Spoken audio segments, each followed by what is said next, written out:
ಕಾಂಗ್ರೆಸ್ಸು ಒಡೆದ ಮನೆ. ಅಲ್ಲಿ ಅಧಿಕಾರಕ್ಕೋಸ್ಕರ ಕುರ್ಚಿಗೋಸ್ಕರ ಪೈಪೋಟಿ ಮೊದಲಿಂದ ನಿರಂತರವಾಗಿದೆ. ನಮ್ಮಲ್ಲಿ ಸಣ್ಣ ಪುಟ್ಟ ವ್ಯತ್ಯಾಸ ಇಲ್ಲ ಅಂತಲ್ಲ. ಅವ್ರೇನು ಮಾತಾಡ್ತಾರೆ BJP ಅವ್ರ ಮನೆ ಸರಿಪಡಿಸ್ಕೊಂಡಿರ್ತಾರೆ. ನಮ್ಮನೆ ಸರಿ ಇದೆ. ಕೆಲವರು ಸಿದ್ದರಾಮಯ್ಯನವರು ಶೇರಿಂಗ್ ಆಗಿದೆ, ಪವರ್ ಶೇರಿಂಗ್ ಆಗಿದೆ ಅಂತಾರೆ, ಇನ್ನು ಕೆಲವರು ಇಲ್ಲ ಅಂತ ಹೇಳ್ತಾರೆ.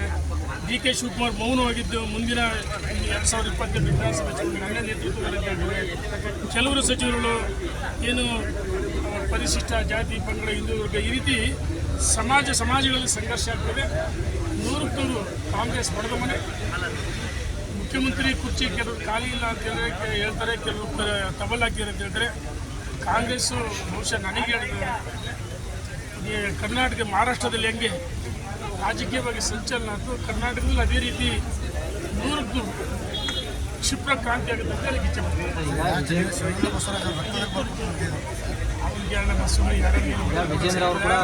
ಅವರು ಕಾಂಗ್ರೆಸ್ ಹೊಡೆದ ಮನೆ. 100% ಈ ಸರ್ಕಾರ ಪತನ ಆಗಿದೆ. ಅಧಿಕಾರ ಕುರ್ಚಿಗೋಸ್ಕರ ಕಚ್ಚಾಟ ಹೊಡೆದಾಟ ಮಾಡಿದ್ರು. ಯಡಿಯೂರಪ್ಪನಲ್ಲಿ ಮುಖ್ಯಮಂತ್ರಿ ಇದ್ದಾಗ ಕಪ್ಪು ಸಾಸಲ್ಲಿ ಹೊಡೆದಾಡಿದ್ದು. 100% ಈ ಕಾಂಗ್ರೆಸ್ನಲ್ಲಿ ಅದೇ ಪರಿಸ್ಥಿತಿ ಕೆಲವರು ಮುಖ್ಯಮಂತ್ರಿ ಅಂತೇಳಿ ಕೆಲವರು ಇಲ್ಲ ಅಂತ ಹೇಳಿದೆ. ಕ್ಷಿಪ್ರ ಕ್ರಾಂತಿ ಆಗುತ್ತೆ ಕಾಂಗ್ರೆಸ್ನಲ್ಲಿ. ಬಹುಶಃ ಕಾಂಗ್ರೆಸ್ಸೇ ಹೊಡೆದೋಗುತ್ತೆ ಅಂತ ಹೇಳಕ್ಕೆ ಇಚ್ಛೆ ಪಡ್ತೀನಿ. ಕಾಂಗ್ರೆಸ್ 100% ಹೊಡೆದೋಗುತ್ತೆ. ಕಡೆ DK ಶಿವಕುಮಾರ್ ಹಿಂದುತ್ವ ಮೊದಲೇ ಅಲ್ಪಸಂಖ್ಯಾತರು ನಮ್ಮ ಬ್ರದರ್ಸ್ ಅಂತ ಹೇಳಿದ್ರು DK ಶಿವಕುಮಾರ್. ಈಗ ನಾನು ಹುಟ್ಟಿದ್ದು ಹಿಂದೂ ಧರ್ಮ, ಸಾಯೋದು ಹಿಂದೂ ಧರ್ಮ ಸಾಹಿತಿ ಅಂತ ಹೇಳಿದ್ರೆ ಇದರ ಅರ್ಥನೇ ಬೇರೆ ಕೊಡುತ್ತೆ. ನೋಡಿ ಕ್ಷಿಪ್ರ ಕ್ರಾಂತಿ ಆಗುತ್ತೆ. ಯಾಕಂದ್ರೆ ವಿಜೇಂದ್ರ ಅವರು ಕೂಡ ಡಿಸೆಂಬರ್ ಒಳಗಡೆ ಆಗ್ತಾರೆ ಮುಖ್ಯಮಂತ್ರಿ ಅಂತ ಹೇಳಿದ್ದಾರೆ. ವಿಜೇಂದ್ರ ಅವರು ಹೊಡೆದ ಮನೆ ಯಾವ ಸಂದರ್ಭದಲ್ಲಿ ಕಚ್ಚಾಟ ಆಗುತ್ತೆ. 100% ಕಾಂಗ್ರೆಸ್ ಹೊಡೆದೋಗುತ್ತೆ. ಸರ್ಕಾರನೂ ಪತನ ಆಗುತ್ತೆ. ನನಗೆ ಗೊತ್ತಿಲ್ಲ ಅದು ಯಾವ ಅರ್ಥದಲ್ಲಿ ಕೊಟ್ಟಿದ್ರು ಏನೋ ಪ್ರಜಾತಂತ್ರ ವ್ಯವಸ್ಥೆಯಲ್ಲಿ ಈ ರೀತಿ ಹೇಳಿಕೆಯನ್ನು ಕೊಡೋದು ನಾವು ಖಂಡಿಸ್ತೀವಿ. ಇದ್ರ ಜೊತೆಗೆ ಭಾಳ ಪ್ರಮುಖವಾದ ಮಾಧ್ಯಮ ಸ್ನೇಹಿತರ ಮುಖಾಂತರ ನಾನು ವೀರಶೈವ ಲಿಂಗಾಯತ ಮುಖಂಡಗಳಲ್ಲಿ ವಿನಂತಿ ಮಾಡ್ತೀನಿ.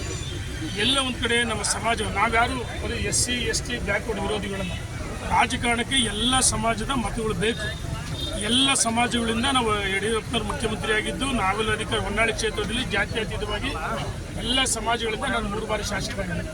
ಆದರೆ ರಾಜ್ಯ ಮಟ್ಟದಲ್ಲಿ ಎಲ್ಲ ಒಂದು ಕಡೆ ಕೆಲವು ದುಷ್ಟ ಶಕ್ತಿಗಳು ಆಲಮತ ಸಮಾವೇಶ ಮಾಡ್ತಾರೆ ತಪ್ಪ, ಅದು ಬ್ರಾಹ್ಮಣರು ಸಮಾವೇಶ ಮಾಡ್ತಾರೆ ತಪ್ಪ, ಅದು ಬೇರೆ ಬೇರೆ ಸಮಾಜಗಳು ಒಪ್ಪಿಗೆ ಸಮಾವೇಶ ಮಾಡ್ತಾರೆ, ಯಾವುದೂ ತಪ್ಪಲ್ಲ. ಎಲ್ಲ ಒಂದು ಕಡೆ ವೀರಶೈವ ಲಿಂಗಾಯತರನ್ನ ಹೊಡಿಬೇಕಂತ ಹೇಳಿ ಕೆಲವು ದುಷ್ಟ ಶಕ್ತಿಗಳು ಷಡ್ಯಂತ್ರ ಮಾಡ್ತಿದ್ರೆ ಇದನ್ನು ಒಂದುಗೂಡಿಸ್ತಕ್ಕಂಥ ಪ್ರಯತ್ನ ನಾವೀಗ ಆಲ್ರೆಡಿ ಕರ್ನಾಟಕದಲ್ಲಿ ಒಂದು ಹೆಜ್ಜೆ ಮುಂದಿಟ್ಟಿದ್ದೀವಿ. ಮೊನ್ನೆ ಡಾಬಸ್ಪೇಟೆ ಆಯಿತು, ನೆಲಮಂಗಲ ಡಾಬಸ್ಪೇಟೆ ಸೇರಿ ತುಮಕೂರು ಆಯಿತು, ದಾವಣಗೆರೆ ಚಿತ್ರದುರ್ಗ ಹಾವೇರಿ ಆಯಿತು. ನಾಳೆ ಬೆಳಗ್ಗೆ 10:30ಕ್ಕೆ ಸೂರ್ಯಚಂದ್ರ ಎಷ್ಟು ಸತ್ತಿನ ವೀರಶೈವ ಲಿಂಗಾಯತರ ಉಪಪಂಗಡಗಳು ಒಂದಾಗಬೇಕು. ಇದ್ರ ಜೊತೆಗೆ ನಾಳೆ ಮೈಸೂರು, ಚಾಮರಾಜನಗರ, ಮಂಡ್ಯ, ರಾಮನಗರ, ಬೆಂಗಳೂರು ಗ್ರಾಮಾಂತರ, ಕೋಲಾರ, ಚಿಕ್ಕಬಳ್ಳಾಪುರ, ಹಾಸನ ಮತ್ತು ತುಮಕೂರಿಗೆ ಒಳಗೊಂಡಂತೆ ಮೊನ್ನೆ ತುಮಕೂರಾಗಿ ಅವರು ಬರ್ತೀವಿ ಅಂದರೆ ದೊಡ್ಡ ಸಂಖ್ಯೆಯಲ್ಲಿ ಆ ಭಾಗದ ಮಠಾಧೀಶರುಗಳು, ಕೆಲವು ಮಠಾಧೀಶರು ಬರ್ತೀವಿ ಅಂತ ಹೇಳಿದ್ರಂತೆ. ಇನ್ನು ಸಮಾಜದ ಮುಖಂಡರು ನಾಳೆ ನಡೆಯೋದು ಸಮಾವೇಶ ಅಲ್ಲ, ನಾಳೆ ನಡೆಯೋದು ವೀರಶೈವ ಲಿಂಗಾಯತರ ಪೂರ್ವ ಸಿದ್ಧತಾ ಸಭೆ ನಡೆಯುತ್ತೆ. ಒಂದು ಸರ್ಕಾರ ಅಧಿಕಾರಕ್ಕೆ ಬರ್ಕೊಂಡ್ರೆ SC ST ಬ್ಯಾಕ್ವರ್ಡ್ ಒಕ್ಕಲಿಗ ಸಮಾಜ ಎಲ್ಲ ಸಮಾಜಗಳು ಅಲ್ಲಿ ಉಪಪಂಗಡಗಳಿದೆ. ಉದಾಹರಣೆ ಬ್ಯಾಕ್ವರ್ಡ್ ಅಂದರೆ ಆಲಮ ಸಮಾಜ, ಮಡಿವಾಳ ಸಮಾಜ, ಉಪ್ಪಾರರು, ದೇವಾಂಗ ಈ ರೀತಿ ಬರ್ತಾರೆ. SC ST ಒಳಪಂಗಡಗಳು ಒಳಮೆ.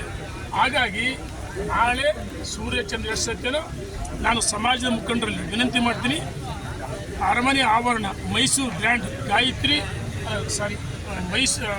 Grand gate number 4 ನಾಳೆ ವೀರಶೈವ ಲಿಂಗಾಯತರ ಮುಖಂಡರುಗಳ ಕೆಲವು ಮಠಾಧೀಶರ ಪೂರ್ವ ಸಿದ್ಧತಾ ಕಾರ್ಯಕ್ರಮ ನಡೆಯುತ್ತೆ. ಸುಮಾರು 9 ಜಿಲ್ಲೆಗಳ ಮುಖಂಡರು ಭಾಗವಹಿಸ್ತಾರೆ. ಅದಾದ ನಂತರ ಉತ್ತರ ಕರ್ನಾಟಕ, ಮುಂಬೈ ಕರ್ನಾಟಕ ಮತ್ತು ಕಲ್ಯಾಣ ಕರ್ನಾಟಕದಲ್ಲಿ ಪ್ರವಾಸ ಮಾಡ್ತೀವಿ. ಚಿಕ್ಕಮಗಳೂರು, ಶಿವಮೊಗ್ಗ ಜಿಲ್ಲೆಯಲ್ಲಿ ಕೆಲವು ಮುಖಂಡರ ಜೊತೆ ನಿನ್ನೆ ಸಂಪರ್ಕ ಮಾಡಿದ್ವಿ.